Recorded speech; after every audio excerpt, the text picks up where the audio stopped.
इस प्रॉब्लम में हमें फ्लक्स पर पोल निकालना है। वेव टाइप की आर्मेचर वाइंडिंग है इसमें की हुई। तो सबसे पहले हम इसमें जो डाटा हमें गिवन है वो लिख लेते हैं। जैसे P इक्वल टू मतलब नंबर ऑफ पोल जो है, नंबर ऑफ पोल हमें यहाँ पे गिवन है 4 पोल है। उसी तरह यहाँ पे एक नोट लिख लेते हैं कि ये वेव वाइंडिंग है, ताकि हमें कैलकुलेशन में इजी हो जाए। उसके बाद में जो स्लॉट है वो 50 स्लॉट है, स्लॉट 51 है। और कंडक्टर जो है, कंडक्टर वो 20 है, मतलब 20 कंडक्टर है। और जो वोल्टेज, इंड्यूस वोल्टेज 357 वोल्ट है। और जो रोटर की स्पीड है, जिसे हम n से डिनोट करते हैं स्पीड को, वो स्पीड है 8500 RPM, मतलब रिवॉल्यूशन पर मिनट। तो हमें यहाँ से flux number of pole, flux पर पोल कितने हैं वो यहाँ पे निकालना है। तो अब हम इसको किस तरह से निकालेंगे। ये RPM हो गया, RPM रिवॉल्यूशन पर मिनट। तो इसको किस तरह से निकालेंगे। तो हमारे पास EMF इक्वेशन था, तो EMF इक्वेशन इक्वल टू हो जाएगा P, ये EMF इक्वेशन हो गया। अब P मतलब पोल हो गए, ये फ्लक्स, ये टोटल नंबर ऑफ कंडक्टर, ये रोटर की स्पीड, और A मतलब पैरेलल पाथ। तो ये जो हमारा प्रॉब्लम है, इसमें आर्मेचर की जो वाइंडिंग है वो वेव टाइप में दी है। तो हम यहाँ पे नोट डाउन कर लेते हैं कि वेव वाइंडिंग अगर है तो A इक्वल टू हमेशा 2 आ जाएगा। अगर लैप वाइंडिंग हमें रहती, लैप वाइंडिंग गिवन रहती, तो A इक्वल टू P हो जाता, मतलब पैरेलल पाथ जो है वो पोल के बराबर हो जाते। तो यहाँ से हमें फ्लक्स की वैल्यू निकालना है। तो सबसे पहले जेड तो हमें यहाँ पे गिवन नहीं, तो जेड को हम किस तरह से लिख सकते हैं कि Z equal to slot into conductor. तो इससे हमें मिल जाएंगे टोटल नंबर ऑफ कंडक्टर।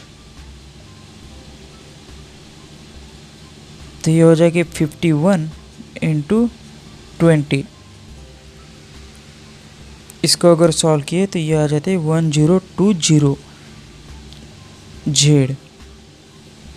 अब हमें टोटल जो ये EMF इक्वेशन है, तो इस EMF इक्वेशन में जो भी वैल्यू है वो पुट करना है और आंसर निकालना है।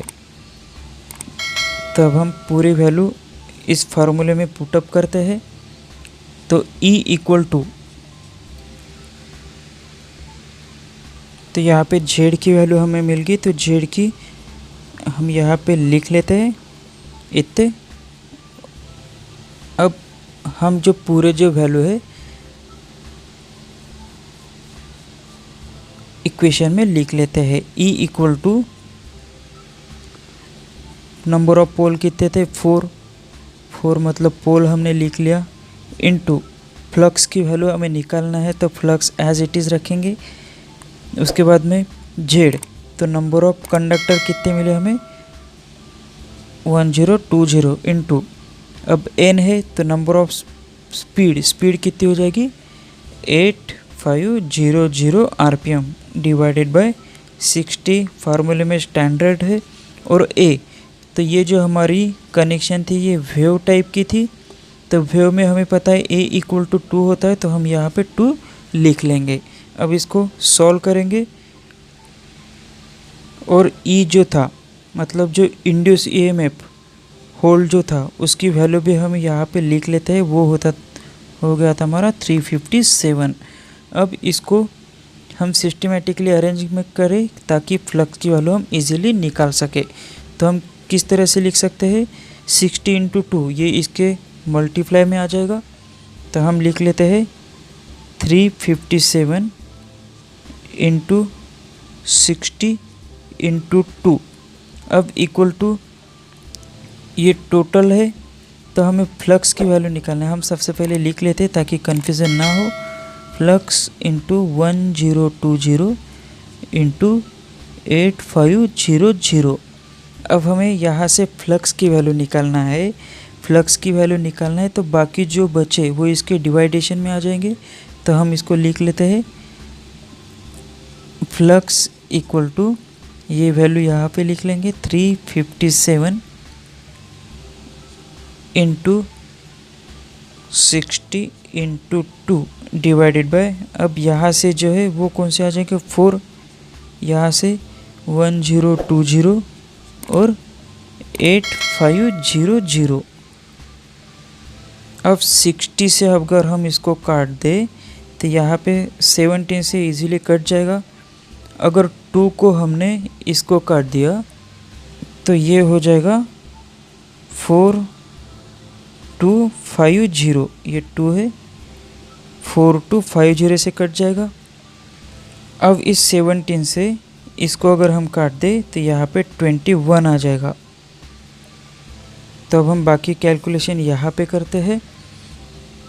तो फ्लक्स इक्वल टू हमारे पास अभी बचा कितना 21 इंटू, यहाँ पे कितना बचा 21 ही बचा, 21 डिवाइडेड बाय नीचे 4 इंटू 4250। अब हम इसको सॉल्व करें तो 21 डिवाइडेड बाय यहाँ पे आ जाएगा 17,000। अब इसको किस तरह से सॉल्व करेंगे, तो नीचे 30 है तो ऊपर भी 30 हम दे देंगे इस तरह से। अगर ऊपर 30 दे दिए तो यहाँ पे इस तरह से हम लिख सकते हैं 0.00। तो यहाँ से तीनों 0 कैंसिल हो जाएंगे। हम यहाँ पे कैंसिल आउट करते हैं इस तरह से, ये कैंसिल ये कैंसिल। अब 21 डिवाइडेड बाय 17, 21 डिवाइडेड बाय 17, तो इस तरह से इसका कैलकुलेशन आ जाएगा। तो हमारा 1.2 यहाँ पे बच गया। तो हम यहाँ पे लिख लेते हैं, यहाँ पे हम लिख लेंगे 12। तो ये हमारा आ गया फ्लक्स की वैल्यू, फ्लक्स पर पोल। तो ऑप्शन में क्या गिवन है, तो ऑप्शन में इस तरह से गिवन है। तो इसी आंसर को हम इस तरह से भी लिख सकते हैं 1.2 इंटू 10⁻³ तो ये इसका फाइनल आंसर हो जाएगा। तो इस क्वेश्चन का जो आंसर है वो हो जाएगा 1.2 इंटू 10⁻³ वेबर। वेबर क्यों, क्योंकि हमें फ्लक्स निकालना था। तो ये हो जाएगा हमारा आंसर। ऑप्शन नंबर बी ये सही आंसर इस क्वेश्चन का होगा।